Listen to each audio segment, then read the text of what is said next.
Welcome, everyone. The invitation to chair this plenary session was daunting when Frank offered it to me a month ago.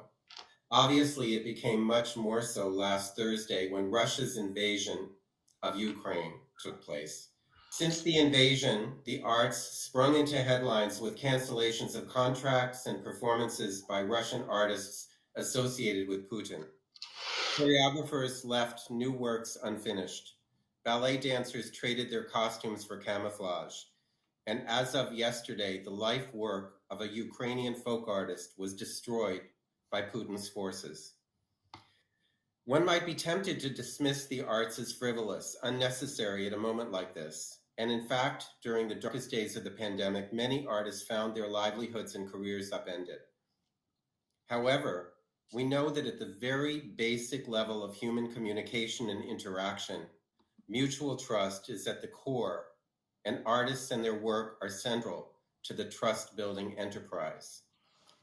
Using a metaphor from my own discipline as a choreographer and founder of Battery Dance in New York, working with youth across religious, ethnic, and political boundaries, we are unable to dance with each other until and unless we can trust and respect each other. Battery Dance has been an ambassador of culture, a cultural diplomat of America in 70 countries, collaborating with local counterparts in bilateral projects and often with funding from international foundations and government agencies, in addition to the U.S. Department of State and American embassies around the world. Addressing the pandemic and the damage it has wrought from first-hand perspective, Battery Dance's intensive programs in Nigeria and Dubai were canceled when COVID surged. Our work in New York City public schools came to an end when students weren't able to attend live in their schools. But with the benefit of a young, innovative, and highly motivated team, we invented an online platform, producing over 1,000 programs during the first year of the pandemic, garnering an audience of 1.5 million digital views across 206 countries. Our teaching artists were in their homes in the US on Zoom, conducting workshops with refugees and German students in mixed groups who gathered safely in parks and large halls, wearing masks, but integrating creatively.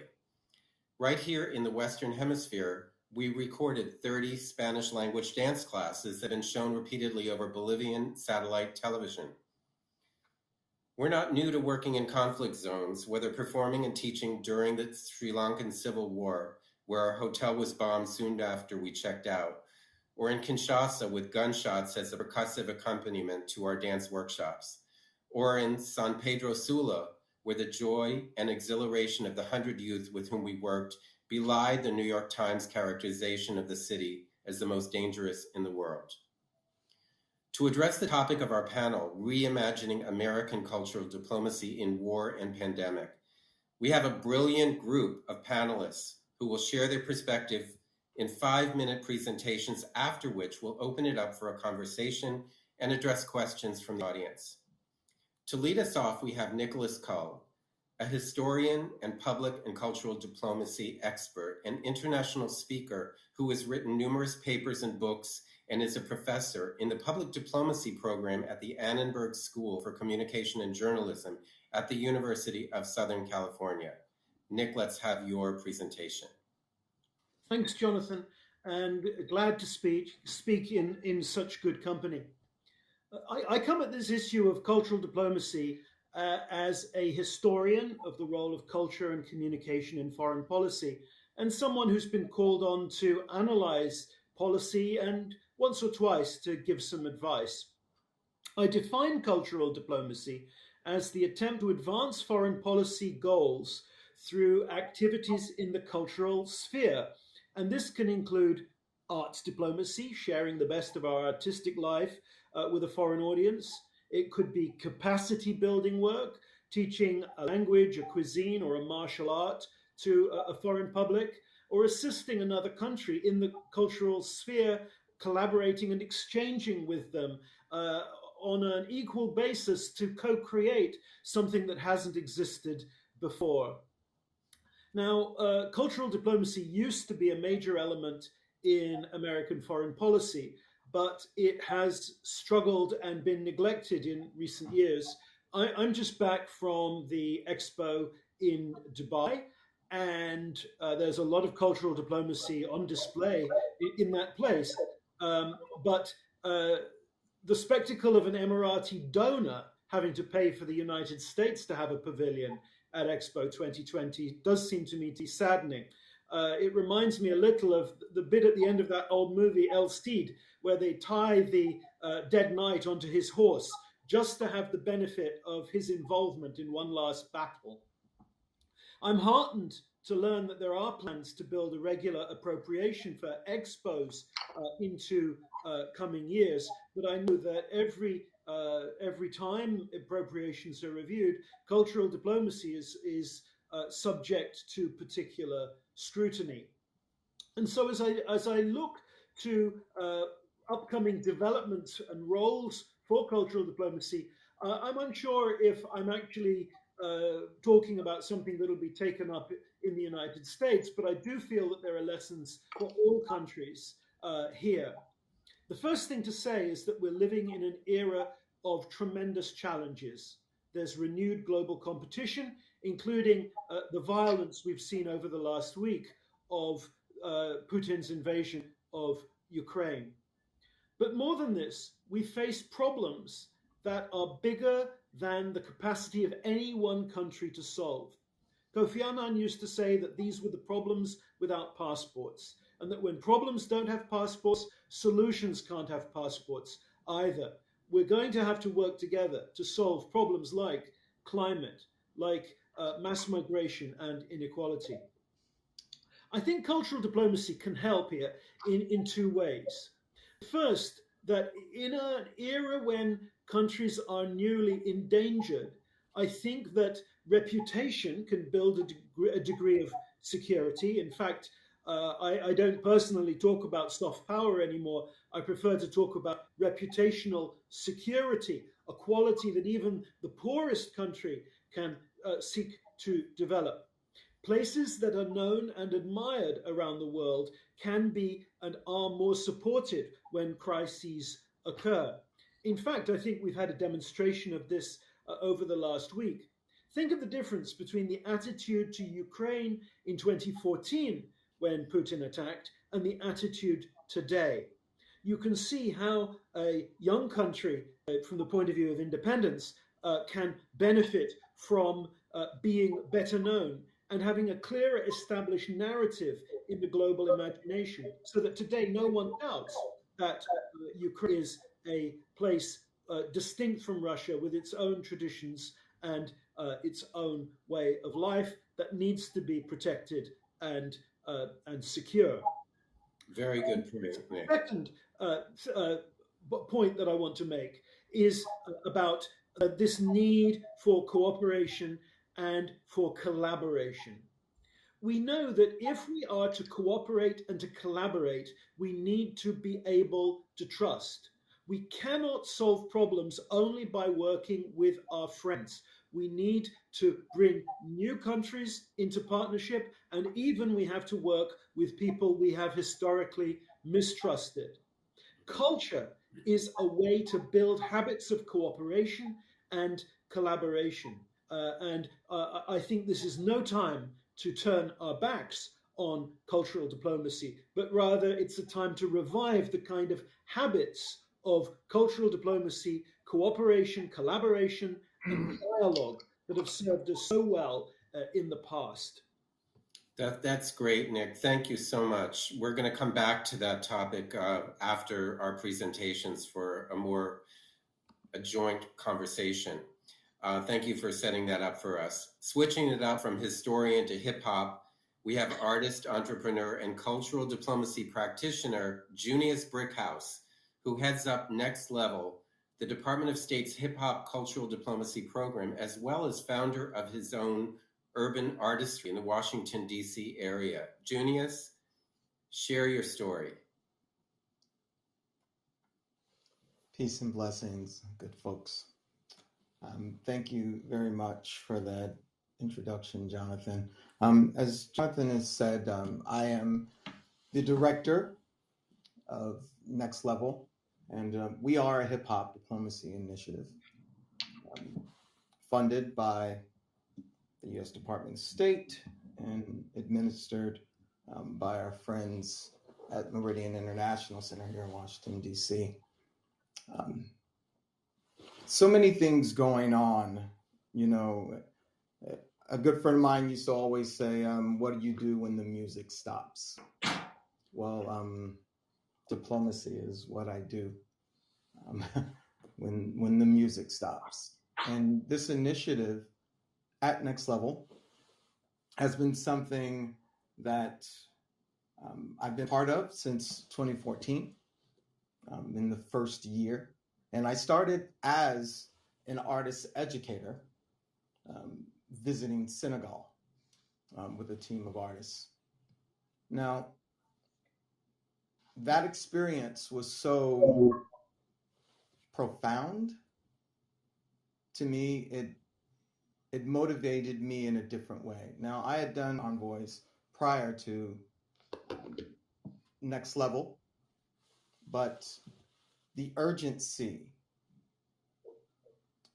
of reaching out to communities globally that we already have relationships with and trying to build healthy relationships is what I wanted to do, and it's what this opportunity allows me to do. As director, I can look back and see we visited 34 countries for multiple weeks, conducted programming here in the United States,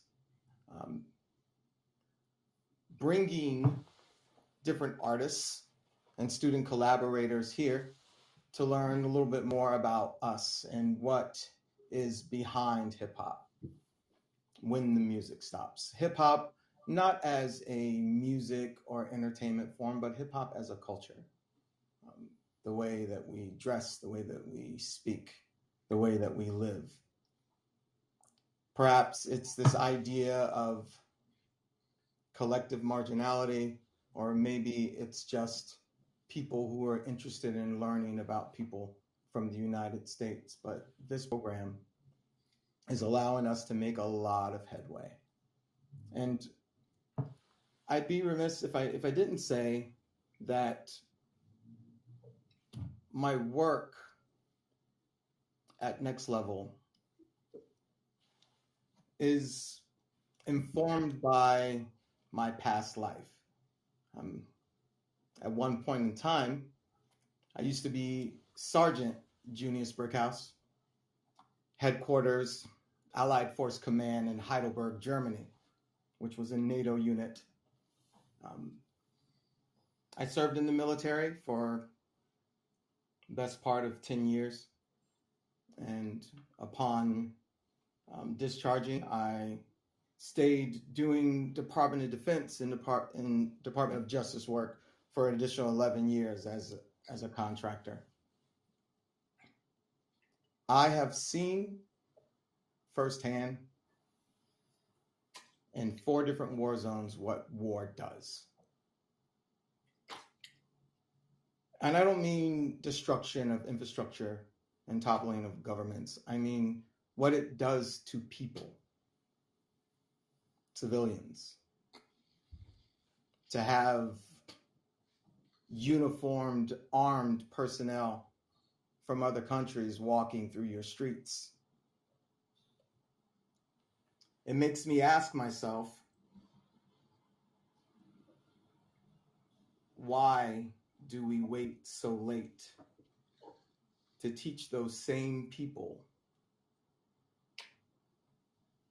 the things that soft diplomacy at large can do? We have to depend on our governments to make those decisions at that point. I had some things to talk about, and it was scripted, but today I'm in a different place, and I felt that I needed to speak from my heart. Well, thank you, Junious. I think your perspective is something that I don't know anyone else who could speak from those different points of view, and I really appreciate it. And I know that you're doing great work, so thank you. Moving on, the explosive title, Satchmo Blows Up the World, says a lot about our next panelist. Penny von Eschen from the University of Virginia, an historian of American cultural diplomacy, and author who is coming out with a new book, Paradoxes of Nostalgia, Cold War Triumphalism and Global Disorder since 1989. It's published by Duke University Press. Don't be scared. Penny knows how to engage her readers. She makes this very, very tough material, very readable and cogent. I can speak for that. Satchmo Blows Up the World is like a Bible to me. So Penny, it's over to you. So kind, Jonathan, and just an honor to be with all of these amazing people. So let me just say very quickly. So I'm at University of Virginia. I met Jonathan when I was at Michigan some years ago, and I then did a stint at Cornell. And I just want to say two quick words about the work. So Satchmo Blows Up the World was an amazing experience for me to work on. It's about the jazz musicians, Louis Armstrong, Duke Ellington, Dizzy Gillespie, Dave Brubeck, who were pulled into the State Department programs in the Cold War and made it their own. And they didn't follow the script, and they did something dazzling that became a later model for cultural programs. This kind of heavy title I have, and thank you, Jonathan, because I do think it's more accessible, I hope, than it sounds, but it's really about the unraveling of that diplomacy, to the extent that I would call it.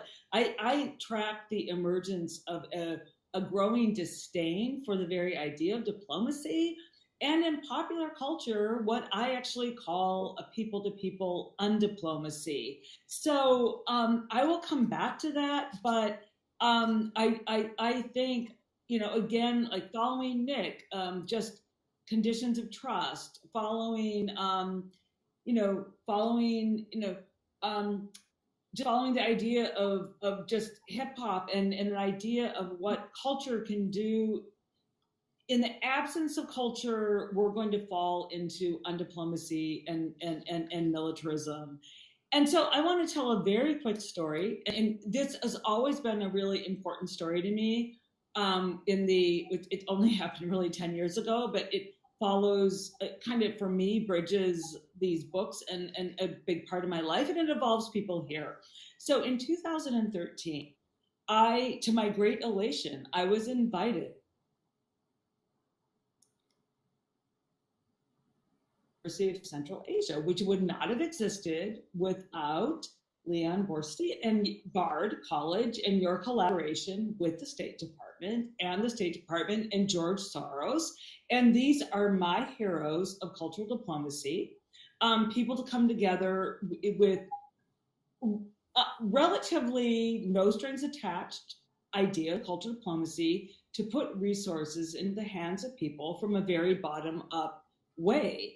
And as I was going, and back to Satchmo, I was very, very profoundly fortunate to have become friends with musicians, including Randy Weston and Dave Brubeck and Iola Brubeck, and Dave Brubeck had passed. And his memorial was in New York City, St. John's of Divine Church, May 13th. And that was exactly when I was in Bishkek. And that whole experience was so important to me. And so I thought, well, I want to go to Bishkek. What am I going to do? I reached out to American University Central Asia. Who are your friends in the jazz community? The State Department was doing jazz, international jazz festivals. So it had followed a jazz festival in May, a spectacular festival in Kyrgyzstan, and they said, "Oh my goodness, we'd love to do something with Dave Brubeck, and let's partner with Alexander Yurtov and his daughter Victoria Yurtova, who are Brubeck classical and jazz musicians, and especially Alexander." So the local community, with the help of the embassy and myself, and the university, just put together this amazing memorial to Brubeck and honoring the local jazz musicians. And this just exemplifies, you put some resources in the hands of bottom-up creative artists, and spectacular things will happen. And I just think that it's so deeply important to remember that. And so many of the musicians of these earlier eras and to the current period can articulate that so well. And so, and I just want to say, I'm going to be quick, and I certainly don't want to go over time, but You're close, Penny. so 1 second. So it's been a tragedy to watch this dismantling of diplomacy. And I think that, and I think the vacuum of the governments, and I just say one more sentence. Whoops.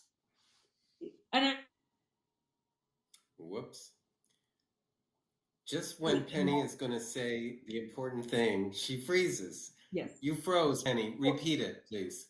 Okay. Americans enormously admired Soviet classical music, ballet, hockey, as Soviet people admired American jazz. Now, if you go into popular, there are, in the absence of a infrastructure that supports culture, there are, again, what I call people to people undiplomacy, sort of nasty fights carried out through video game formats, through online videos. So I'll just end, because I don't want to go over time, with it's absolutely critical, back to Nick, that people develop trust. The people-to-people bottom-up diplomacy was so profoundly important in bringing an imagination that brought the end to an earlier form of hostilities. And we will never bring another vision, another future, without putting that at the center. Thank you. What a good segue to our next speaker. We've been referencing the Department of State, and actually Penny froze for a minute, but she was talking about a jazz festival in Bishkek, Kyrgyzstan, which was facilitated by Bard College. One of our next speakers is the president, and by the State Department. So we're seeing these circles come together. So we have David Kennedy, a senior Foreign Service officer who served in India, Ethiopia, and more. His current position as Chief of Citizen Exchanges as part of the State Department's Bureau of Education and Cultural Affairs puts him at the center of our topic this evening. David, welcome. Welcome. Thank you, Jonathan, for the opportunity to be part of this discussion.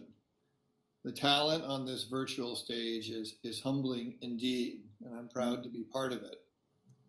What I bring to this forum are examples of diplomacy at work on behalf of the American people, even under some of the most challenging circumstances we have encountered. When these remarks were first drafted, we were thinking about the 2 years with COVID. Now, of course, the focus of the world is on Russia's brutal invasion of Ukraine. I won't speak directly to that very much, but I would like to share some thoughts about exchange programs and conflict. And I'm reminded of a colleague many of you may know, who will go unnamed for now, with whom I worked early on a cultural exhibit in the USSR, who suggested exchange programs are born out of conflict and the resolve of people to do something to prevent future conflict, reduce misunderstanding and hatred, and address needs in the world. At the State Department, 80 years of the International Visitor Leadership Program and 75 years of the Fulbright program have done that. And there are so many other examples. Some of you have mentioned that during the Cold War, the jazz ambassadors, Dizzy Gillespie, Sarah Vaughan, Duke Ellington, Louis Armstrong, Dave Brubeck, Benny Goodman, and others built international friendships by sharing uniquely American music that helped others understand the democratic, open-minded, creative nature of the United States. The Harlem Globetrotters were named ambassadors of extraordinary goodwill following a 1951 trip to Berlin. An encounter across a ping pong table helped thaw relations between the US and China in the 70s. The Philadelphia Orchestra was the first US orchestra to travel to Europe after World War II, and will travel later this month to the UAE to conduct master classes, offer workshops, meet fellow musicians, and be among the final US performances at Expo Dubai. Cultural diplomacy is not unique to the government, and that is important to emphasize. It happens in many extravaganzas and small moments, like the opening of Saturday Night Live last week, which featured a moving rendition of the Prayer for Ukraine by Ukrainian chorus Dumka of New York. We don't know how the conflict between Ukraine and Russia will end. What I can tell you is that we are already considering how we can use cultural exchanges to build bridges and help heal. Cultural diplomacy is one of the most important and most effective ways the State Department and its embassies abroad engage directly with people around the globe. Secretary Blinken was exactly right when he said cultural exchange programs are crucial diplomatic tools that increase cross-cultural understanding and demonstrate shared values, create space for discussions and dialogue between different countries and cultures. I've worked with Jonathan. I'm very proud to be on the same stage with Junious, and there's no other way that can rival how culture engages people and opens opportunities. In ECA, we are conveners. We bring people together around the globe.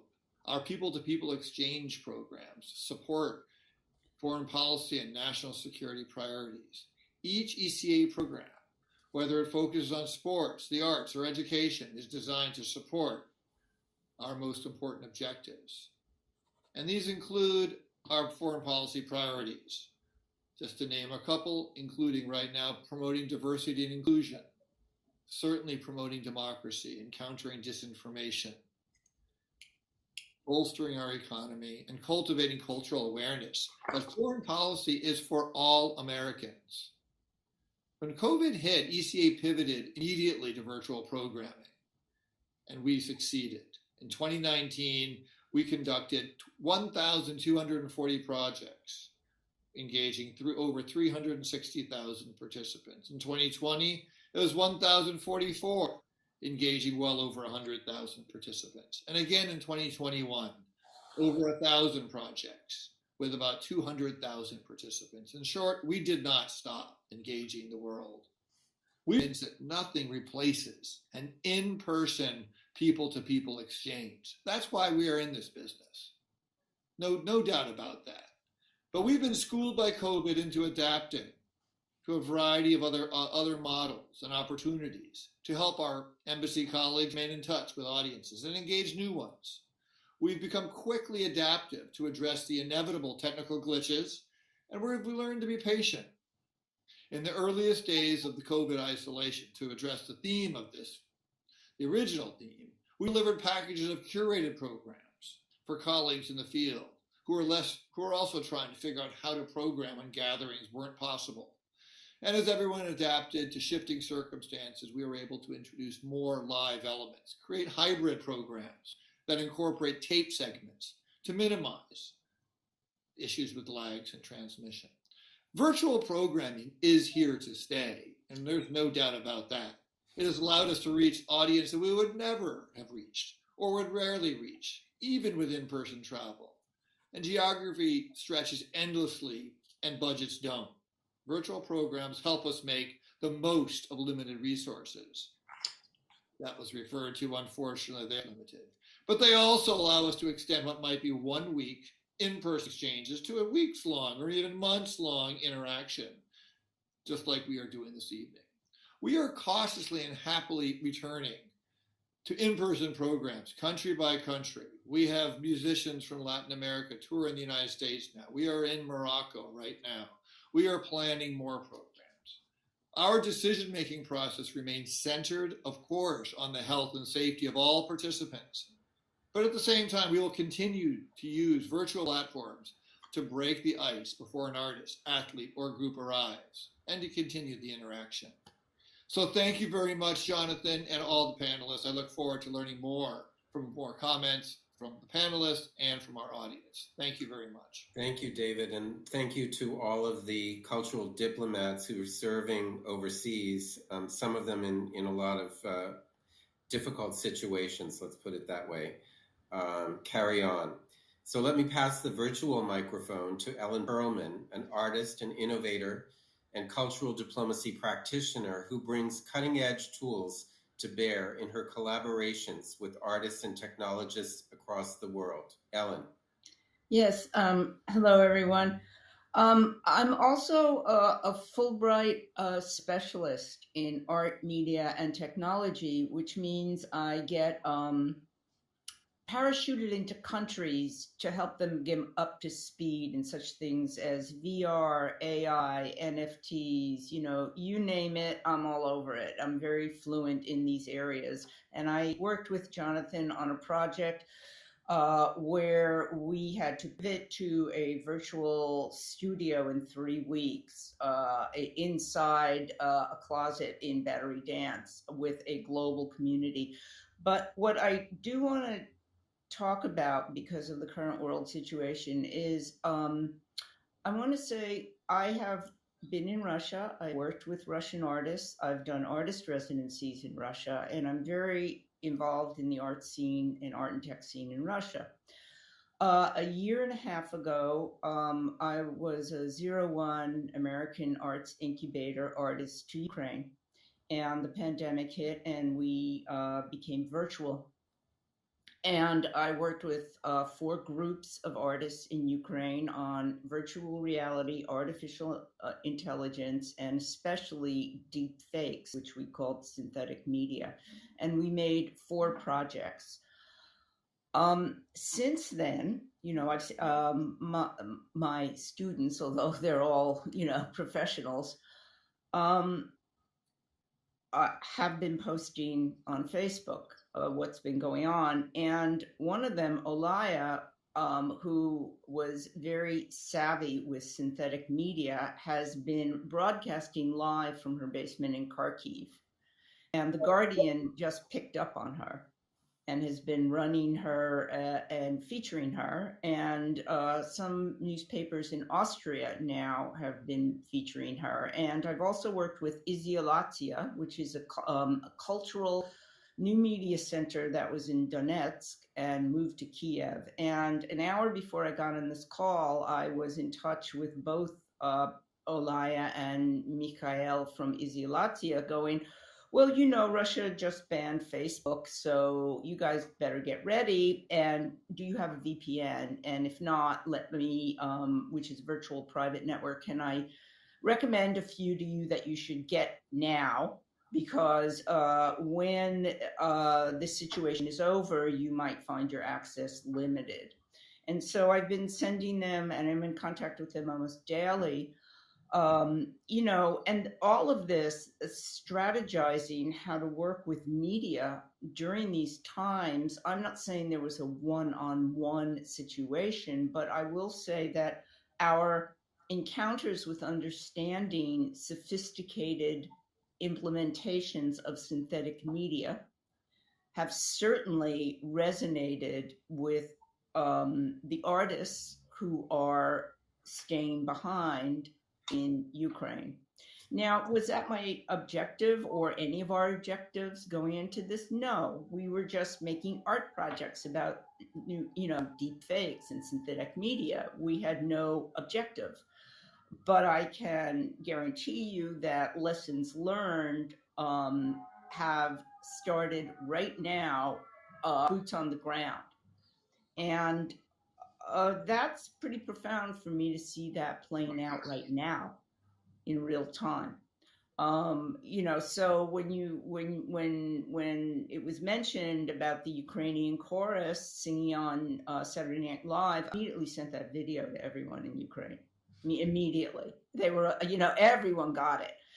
So there is, the issue of media, cultural diplomacy, and artistic responsibility, which is all I can talk about, is very profound in the creative arts community, and especially, because it's the area I work in art and tech.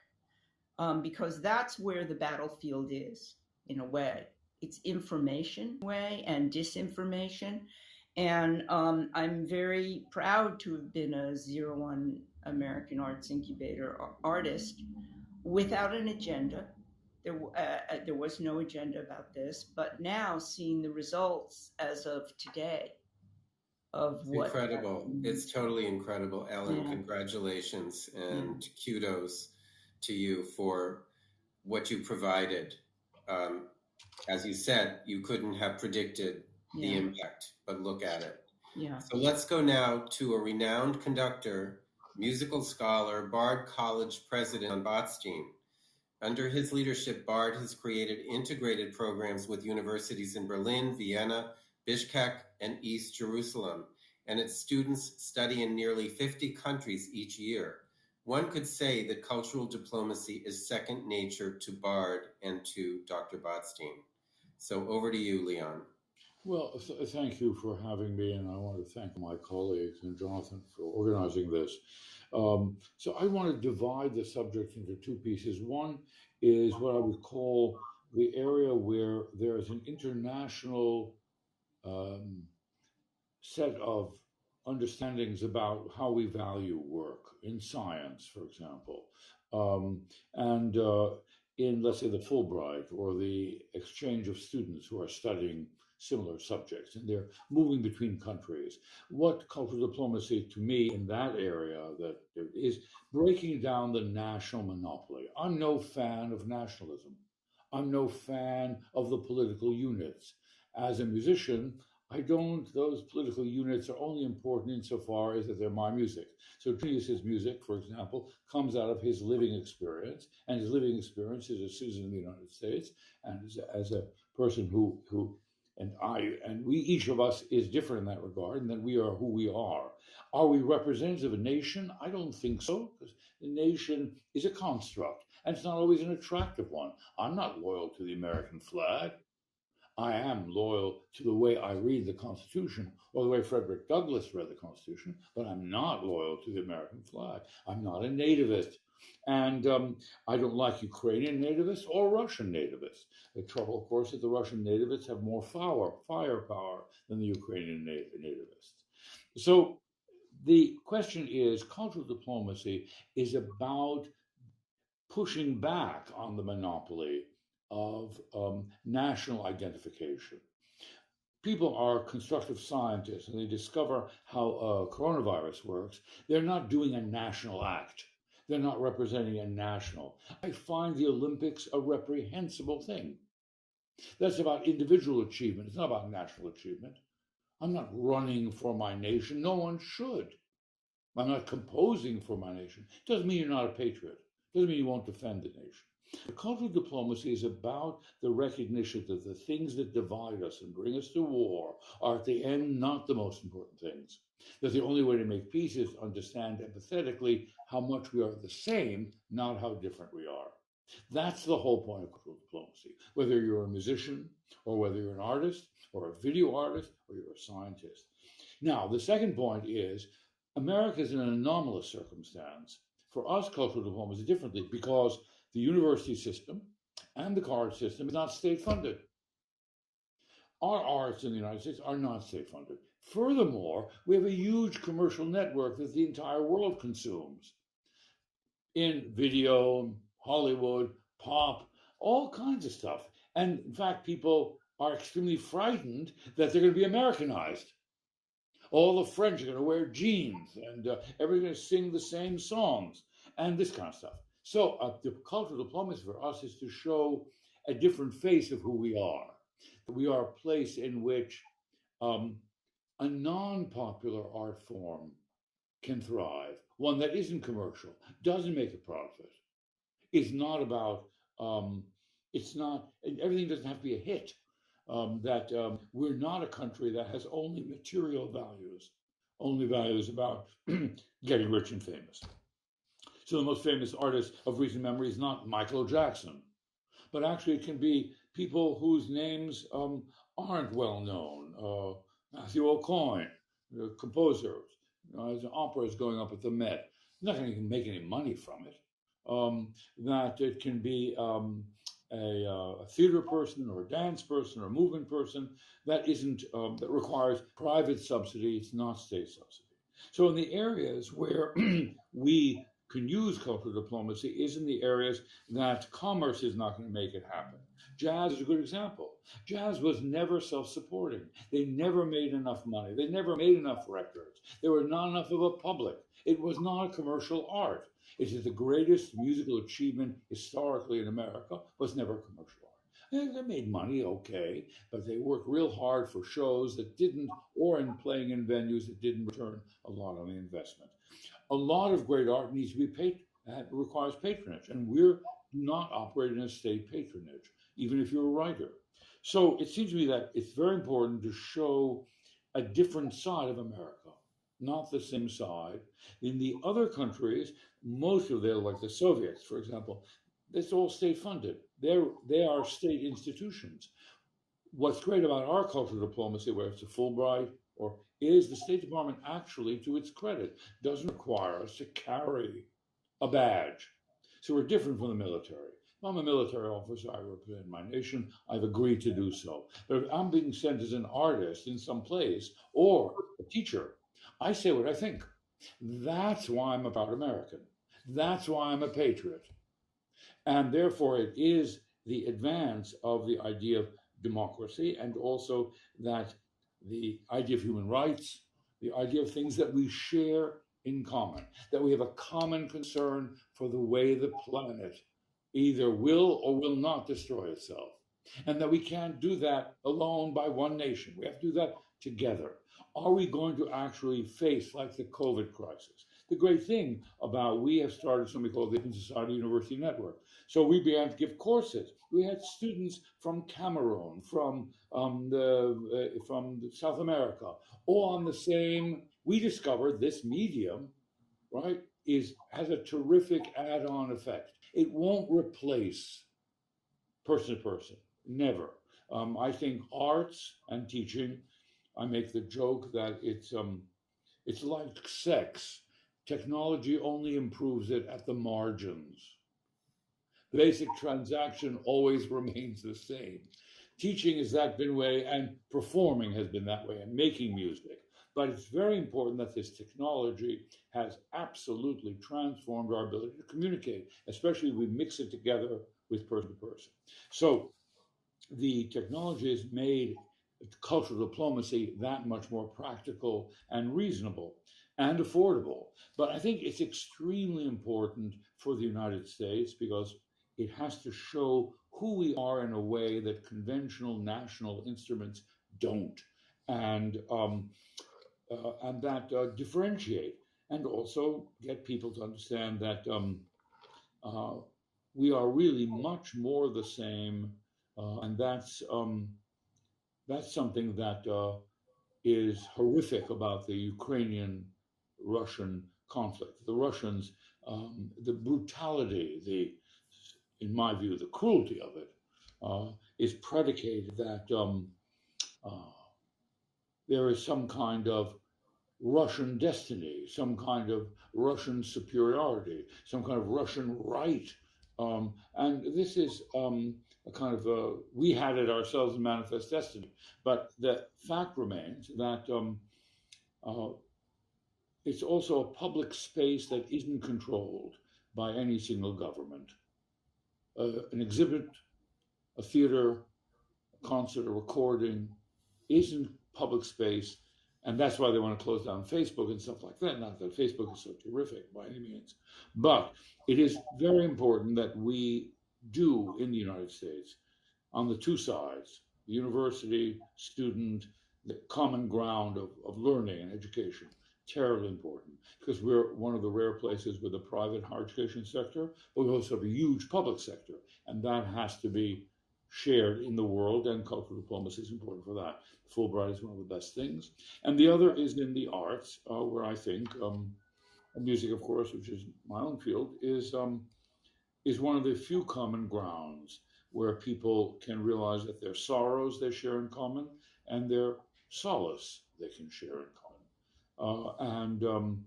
we're all mortal, and we actually, the contours of our life are more overlapping than most political ideologies would like us to believe. So I think it's a terrific thing, and I do think the internet and COVID has taught us an important lesson about what can be done.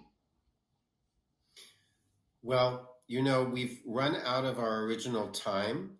However, there are just so many themes that have been brought up. I'm not sure if anyone on the panel would like to react to someone else because you do have the opportunity to do that.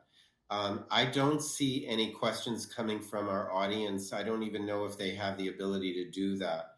But Even if there is an audience, Jonathan. Pardon me? If there is an audience.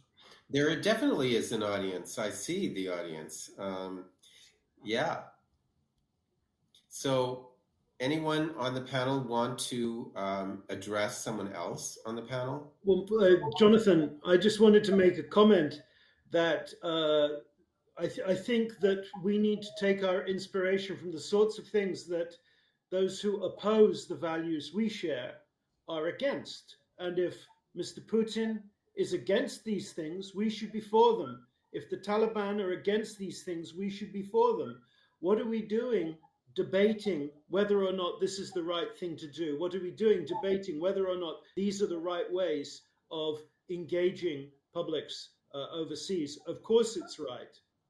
Yes, but I think, Nick, you have to admit that Americans are extremely skeptical about any kind of spent in any kind of foreign policy. Yes. Never Unless it explodes something. That's right. I think that part of the problem is foreign policy is skewed by pork, by what's being built in someone's constituency. And the American cultural diplomacy has always benefited from having senators who were secure, who actually had the luxury of caring about this stuff. So the great gift to the United States of Senator Fulbright, having and a similar gift of Senator Lugar, who are prepared to care about this. Whatever we've had bipartisan heroes and bipartisan villains in this. In yes, this but story. Nick, I don't know about the other people on the panel, but as a citizen of the country, I have to say for both parties that the quality of public service is not in the ascendancy. The quality of people going into public life is on the descent. No sane person would do it in the current internet world. And so we don't have people like Philip Moynihan or. I really have to respectfully disagree because, like Junious and probably Ellen, when we go to small places, Laos, Honduras, wherever, and we find young American officers who I'm not talking about Senator Jonathan. I'm talking about elected officials. Nick was talking about elected officials. Oh, I see. Okay. Oh, I know. Let me just continue with praising the fact that people whose careers are not going to go rocket high because they did a battery dancing to connect program, will do the work and will be creative, and without that, we wouldn't be able to run our programs. And so I take back my contradiction, Leon, because I didn't understand what you were saying. But I did want to say how much I appreciate the people I've worked with overseas, and during administrations where they really had to keep their heads down and they were not going to get prizes for doing culture. There are people who serve as ambassadors and as heads of front offices who don't appreciate culture, and yet some junior officers will go ahead and do it. No, listen, I would say we've done a lot of work in the West Bank, in Russia, and in Kyrgyzstan, and we are completely grateful and dependent to the Foreign Service and State Department employees that made it possible. You're absolutely right. The people on the ground in the American part, fantastic. In East Jerusalem, when there was a consulate there, it was absolutely indispensable. And we would never have survived in a big program there. So you're absolutely right. I was talking about the elected, so people who created those programs by bringing them to Congress. You're correct about that. Well, anyone else want to sort of throw something in the air and see what happens? I just want to say artists find each other around the world and they know what to do. And I have seen that everywhere. And, you know, the fact that the State Department has supported Americans in doing this is great, but artists find a way no matter what to do it. And so I feel, you know, the work that Junious, Jonathan, and I do, and Leon indirectly with, you know, bringing cultural events over via Bard. And as I've said, I know who some of those people are, which is very weird, but I know them. There's nothing like that. And that's the point. And I think this people to people connection, I'm not being sappy about it. You know, just let the artists find each other and interact with each other, and it will happen. There's Well, no your example was so perfect because it's so clear you could not have predicted what would be happening with the tools that you were exploring with these counterparts in Ukraine. Just incredible. But Jonathan, I want to, because what's a panel without controversy? I want to contradict this a little bit. The fact is, dance companies, orchestras, large groups do require, they don't find each other. They really need help. And that's where the state can be extremely important to send a dance ensemble, to send an ensemble of 50 musicians. They're not going to find themselves going to another country.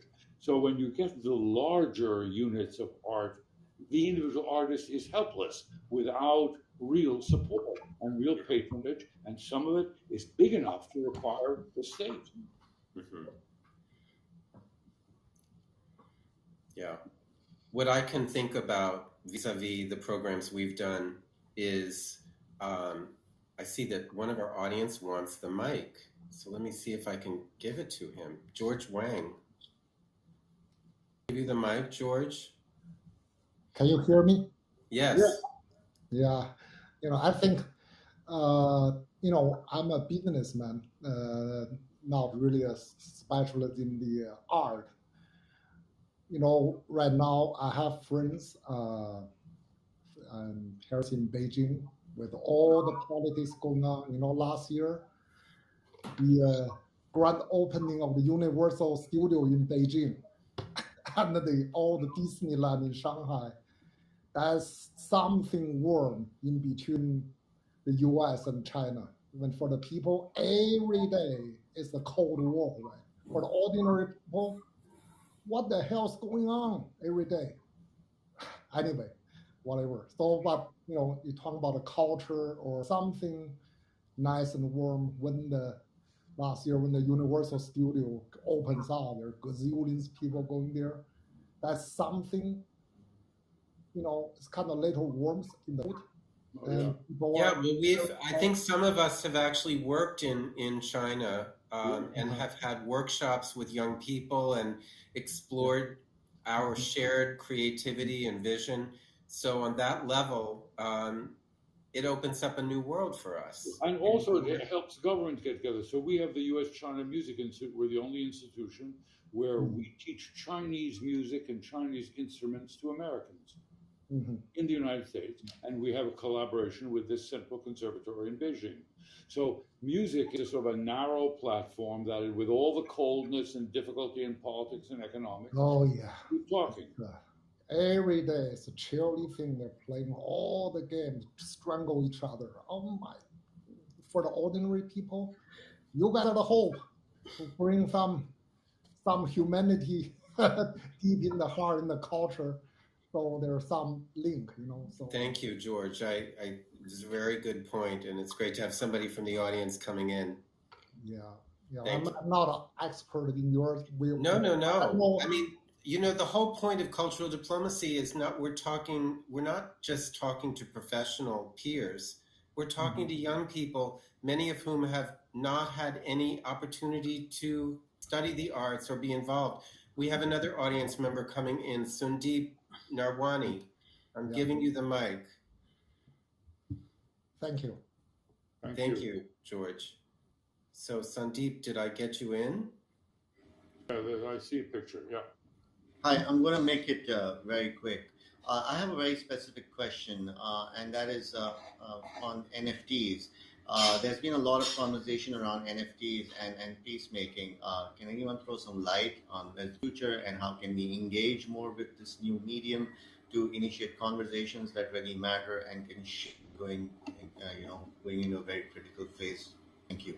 Okay, did you say Thank you. NFTs and peacemaking? That's right. Okay. You heard. Uh,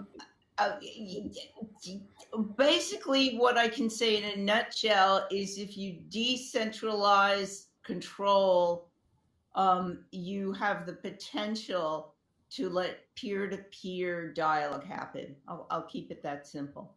Okay. I'm not sure that we gave the comprehensive answer you were looking for, Sandeep, but it's a brave new world. And I know that one of my colleagues, Jay Killa in Mumbai, is working on NFTs with rap music and new products. So, India is happening with NFTs. I'm in Mumbai at the moment. I'll surely reach out. Okay, terrific. I see Gustavo Gori wants the mic. Gustavo, are you with us? Yes. Hi, everybody. I have to start by saying it's a fascinating topic. I admire everything you guys not only was said, but also what you are dedicating your life to. Coming from a technical background, engineering, and working supply chain and manufacturing, I see this discussion like really, really fascinating. And the reason I try to take the mic is because even though my background and my profession is not in this area, I do have my two kids really involved in both of these areas.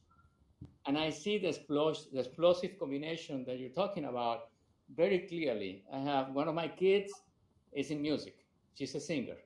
My other kid is a diplomat. Is a master in diplomacy. And we both are in Europe. We live in Geneva.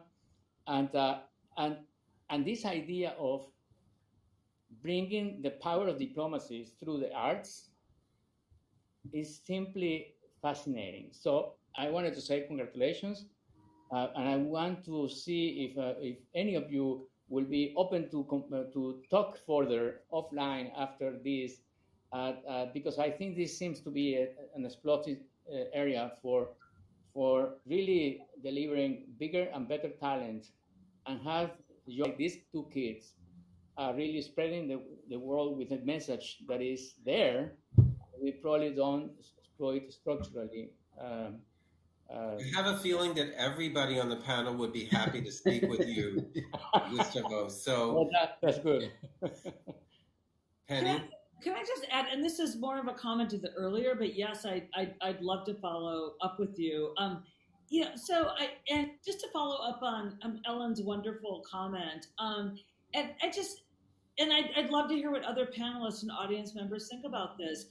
Anything that opens up peer-to-peer is profound and important, but opening up peer-to-peer means nothing if it's in a context of a gross inequality of wealth and access to resources. And this is where I think, when we think about the state and the government, it's profoundly depressing, but at least theoretically, there is a place for democratic accountability and a redistribution of wealth and combating this gross kind of inequality. Whereas when we throw this open, the peer-to-peer is happening only in a corporate world, or just these kind of platforms of whether corporate platforms, then I think it's done enormous damage. I could use a lot of examples. That's where I'm sort of seeing, what I call people-to-people undiplomacy, where supposedly open platforms are then used in profoundly violent ways. So we must have some sense of human community and accountability. And again, I loved Leon's comment about do not romanticize a nation, or like that is, we have fallen into these very narrow, ridiculous myths of these national origins that blur, that not only blur complicated histories where we have so many more profound connections, but as humans immediately historically, but it also just even blurs a much more immediate history where, just even decades ago, our global histories were emphasizing what we have in common. Yes. And we have, it is more than our differences, and that is the whole point of diplomacy. So yeah, I wonder what people's thoughts are about that. Well, could I jump in straight on that, Penny? Because as a historian, I found that cultural diplomacy and exchange work best in a context of symmetry, and that asymmetry gets in the way. So I think that one of the great miracles of exchange and cultural diplomacy is the rapprochement between France and Germany. That happened because those countries were so similar. If you look at how the same ideas like town twinning played out in the United States, sure, they built connections, but they were hierarchical or hierarchicized. And I think that that undermined to some extent the potential of the exchange. Now, we have great inequalities of wealth, and it's going to be hard to work to resolve those. But what we must have is symmetries of respect. And the key to the successful exchanges with the Soviet Union in the 1980s, when we actually had a successful information disarmament process, backing away from one another's propaganda, was that we respected them as an equivalent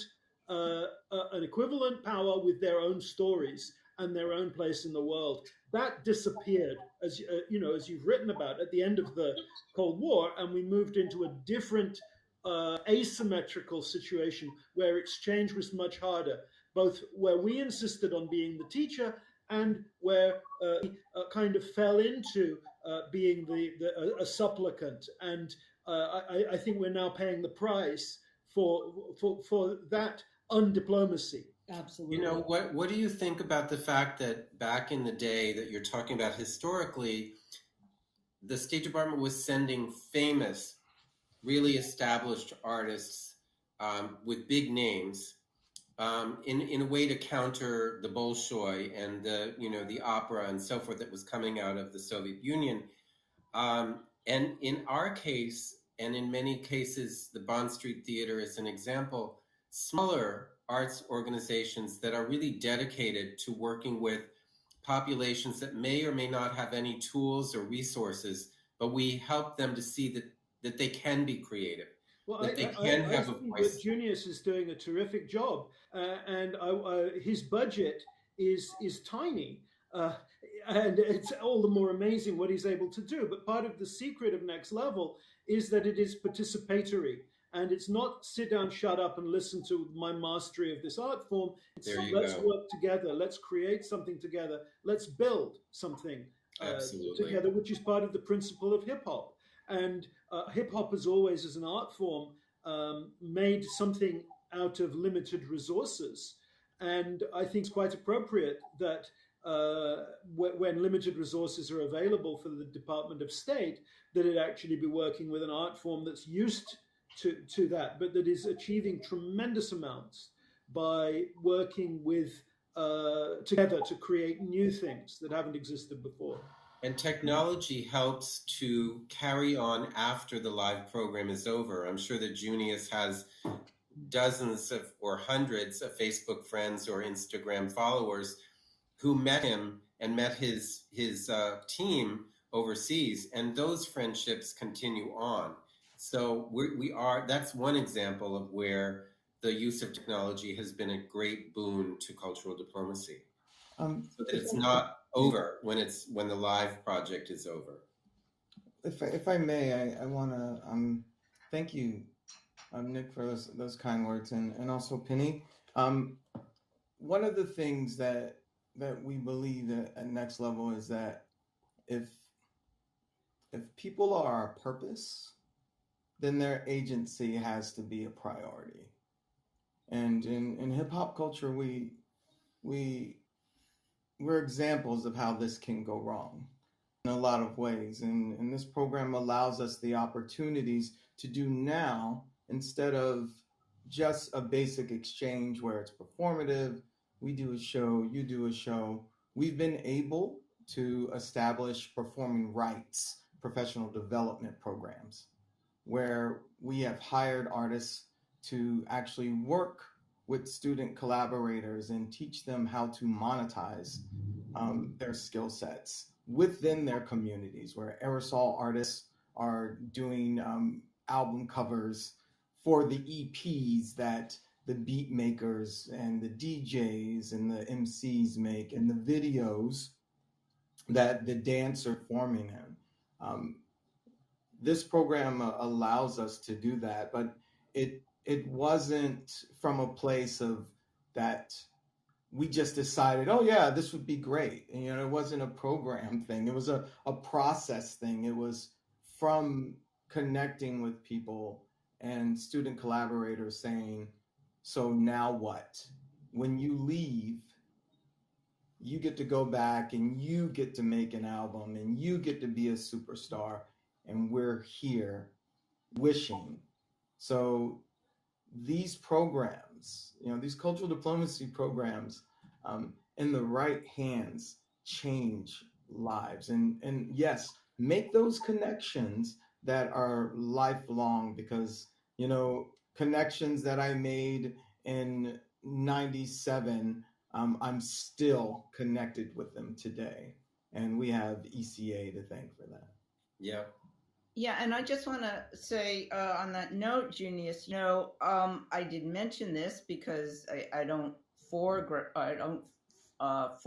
this, but I'm a woman in tech, and I can tell you that going to different countries and being a woman in new tech is really incredibly inspiring for women who show up in the workshop. And, I don't present myself in any dialogue that there's anything special about that, but I can guarantee you the inspiration that the women participants feel is tremendous, because tech is very gender biased, high tech.